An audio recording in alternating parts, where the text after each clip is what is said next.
అలాంటప్పుడు తనకి సెపరేట్గా ఒక కార్పొరేట్ అకౌంట్ ఓపెన్ చేసి ఇచ్చారు కదా, అది ఎందుకు అని అడుగుతున్నాను. అందులో నీకేంటి ప్రాబ్లం? అత్తయ్య, ఇన్ని రోజులుగా నేను ఇంట్లోనే ఉంటున్నాను. మీ కోడలుగా నేనేం చెయ్యాలో అవన్నీ చేస్తూనే వచ్చాను. నాకిప్పటి వరకు మీరు అలాంటి అకౌంట్ ఓపెన్ చేసి ఇచ్చింది లేదే. అయినా మీ అబ్బాయి కూడా ఉన్నారు కదా, ఆయనకు కూడా ఇలాంటి ఒక అకౌంట్ ఓపెన్ చేసి ఇవ్వలేదే. మీ సొంత మనవడు రవి ఉన్నాడు, మీ వారసుడని చెప్తారు కదా, తనకి ఇలాంటి ఒక అకౌంట్ ఓపెన్ చేసి ఇవ్వలేదే. ఇప్పుడు తనకి మాత్రం ఎందుకు అత్తయ్యా? ఇప్పుడు నేను చేసింది తప్పు అని చెప్తున్నావా? ఇది తప్పు కాదా? మీకు తెలియటం లేదా? ఇంతకు ముందు మీతో నేనిలా మాట్లాడిందే లేదు. కానీ నేను ఇలాగే జీవితాంతం ఉన్నాను అంటే నా పరిస్థితి ఏమవుతుంది అని నాకే భయంగా ఉంది. ఇప్పుడు నీకేం తక్కువైంది? తక్కువే అత్తయ్యా. నాకు కావలసిన మర్యాద ఇక్కడ ఎవరిస్తున్నారు? నాకు దక్కని అవకాశం నా తరువాత ఇంటికొచ్చిన నా కోడలికి దక్కుతోంది అంటే దానికి అర్థమేంటి? రవి, నేను, మా ఆయన అందరం 5కి 10కి తన దగ్గర చేయి చాచి నిల్చోవాలా? తనని డబ్బులు అడిగితే మా డబ్బులు మాకివ్వటానికే క్వశ్చన్ వేస్తుంది. ఇవ్వటం కుదరదని చెప్తుందా?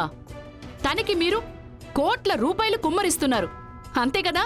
మీనా, నీకు, రవికి, జయరాంకి ఇక్కడ ఏ కొరత లేదు.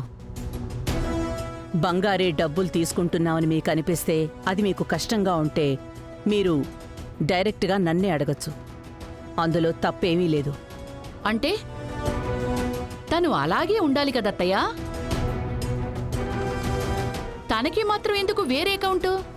మీనా, బంగారీకి 1,00,000 ఖర్చులుండొచ్చు. ఒక్కోదానికి వేరే వేరే వాళ్ళని అడగాల్సిన అవసరం తనకి ఉండకూడదు. బంగారీ ఈ కంపెనీ కోసం, కుటుంబం కోసం రాత్రింబవళ్ళు కష్టపడుతోంది. బంగారీకి ఇలాంటి ఒక మర్యాద ఇవ్వడం అనేది మన బాధ్యత. అందుకే నేను చేశాను. సూపర్ అత్తయ్య, సూపర్. మీరింత పార్షాలిటీ చూపిస్తారని నేను అస్సలు ఊహించలేదు. మిమ్మల్ని నేను వేరు అనుకున్నానత్తయ్య. మీరు అందరిలాగానే సొంత కొడుకు, సొంత కోడలు, మనవడి కంటే కూడా ఎక్కడ్నించో వచ్చింది మీకు అంత ఎక్కువైపోయింది కదా? మీనా, నా నిర్ణయాన్ని ప్రశ్నించే స్థాయికి నువ్వు ఎదిగిపోయావా? నేనేం చేసినా దానికి 1000 కారణాలుంటాయి. గొడవ చేయకు, కామ్గా వెళ్ళిపో. సరే అత్తయ్య, మీరొక నిర్ణయం తీసుకున్నారు. బదులుగా నేను నా నిర్ణయం చెప్పాలి కదా.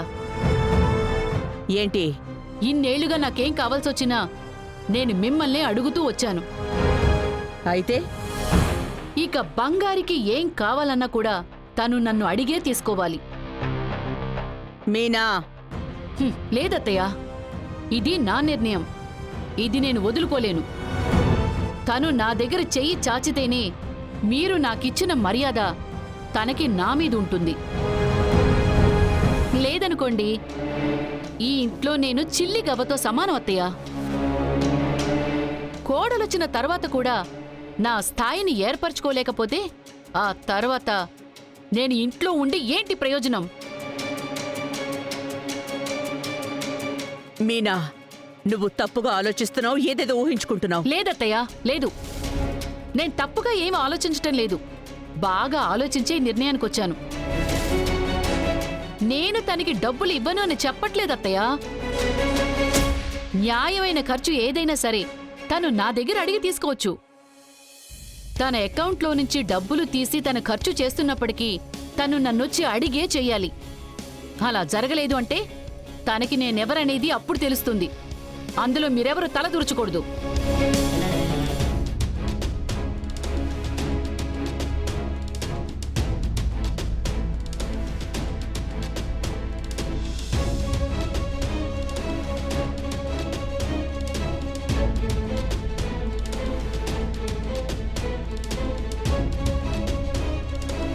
మీనా, మీనా, మీనా, ఏంటండి? మీనా, ఏంటి నీ ప్రాబ్లం? అమ్మ దగ్గరికి వెళ్ళి ఎందుకు గొడవ పెట్టుకుంటున్నావు? మరి ఈ ఇంట్లో బంగారి పెట్టిందే చట్టమా? తన చేతిలోనే మొత్తం అధికారం ఉండాలా? నేను ఇంటి కోడలే కదా, నాకు ఇంట్లో హక్కు లేదా? మీనా, నీకు అర్థం కావడం లేదు. అమ్మ ఒక నిర్ణయం తీసుకుందంటే దానికి 1000 కారణాలుంటాయి. అవునండి, ఉంటాయి ఉంటాయి. ఎందుకంటే నాకు ప్రపంచం తెలీదు, నేను చదువుకోలేదు, వేలిముద్ర దద్దుని. అందుకని కొత్తగా వచ్చిన బంగారిని తల మీద పెట్టుకుని పూజ చేస్తారు, అంతే కదా? నువ్వు ఏవేవో ఊహించుకుని ఎందుకు ఇలా మాట్లాడతావు? మరి దానికి అర్థమేంటండి? ఇన్నేళ్లుగా ఇంట్లో ఉంటున్నాను, ఈ ఇంటి ఖర్చులు చూడు అని ఎప్పుడైనా నాకు అత్తయ్య అప్పగించారా చెప్పండి? ఇప్పటి వరకు అత్తయ్య కదా చూసుకుంటున్నారు. అత్తయ్య తర్వాత నేనే కదా చూసుకోవాలి. లేదు అంటే ఆవిడ కొడుకు మీరున్నారు, మీరు చూసుకోవాలి. తనెవరండి ఇంటి ఖర్చులన్నీ చూడ్డానికి? తన దగ్గర నేను చెయ్యి చాచి అడగాలా? అప్పుడు నాకే మర్యాద ఉన్నట్టు. ఇప్పుడేం కావాలి? ఇక మీద అన్నీ నేనే చూసుకోవాలి. ఆ బంగారికి డబ్బులు కావాలంటే నన్ను అడిగి తీసుకోమని చెప్పండి.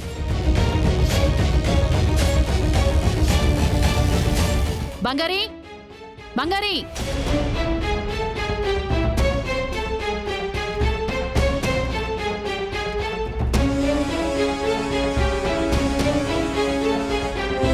చెప్పండి అత్తయ్య. నీకు డబ్బులు కావాలా? వద్దత్తయ్య. ఎందుకు? మీ ఇంటి ఖర్చులకి, నువ్వు బయటికి వెళ్ళడానికి, లేదు షాపింగ్కి వెళ్ళడానికి, దేనికైనా డబ్బులు కావాలన్నా మీ అత్తగా నేనున్నాను. నువ్వు నన్ను అడిగి తీసుకో. నువ్వు మా మీద అధికారం చెలాయించాలని చూడకు.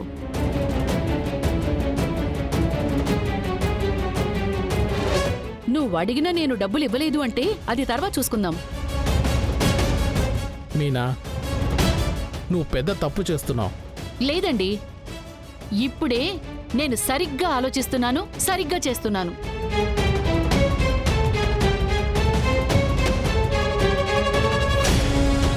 నాకు డబ్బులేం అక్కర్లేదు అత్తయ్య. అవసరమైతే అడిగి తీసుకుంటాను. ఇది ఇలాగే మెయింటైన్ చెయ్యి. ఎప్పుడూ నీ మీద అందరూ ఆధారపడాలని నువ్వు అనుకోకు. అలాగే అత్తయ్య.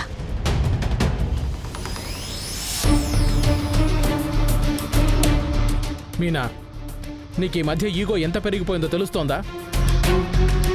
బంగారు అడిగితే ఏమైనా ఇవ్వనుంటోందా? సమస్య అదే కదండి. నేనెందుకు తనని అడగాలి? తన కష్టపడి సంపాదించిన డబ్బా. ఇది మా అత్తగారు సంపాదించిందే కదా. ఛీ, నీతో మనిషి అనేవాడు మాట్లాడతాడా? ఎంత చెప్పినా నువ్వు మారు.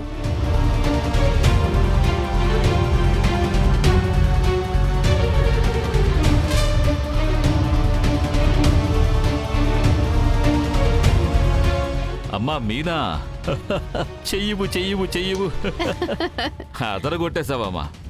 ఏంటన్నయ్యా? మరి ఆ బంగారీ ఆటని చిత్తు చేసేసావు కదా.